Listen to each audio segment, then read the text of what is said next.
Monday, I'm taking the decision, a very noble decision that I'm taking right now. I'm sick and tired wami ngifuna ukufonela wonke umuntu sokuhlukumezeka nomndeni wami ingane zami ngisakwazi ukuyibona nginenkinga yonke indawo soke ngibuza umbuzo athi Ndosi, I am the person of your interest now. Ngibuza ukuthi intelligence minister, I am the person of your interest now.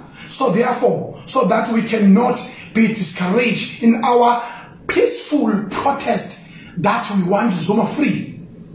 So we continue with that. Therefore, on Monday, I'm going to hand over myself to a police station, to the nearest police station where I am.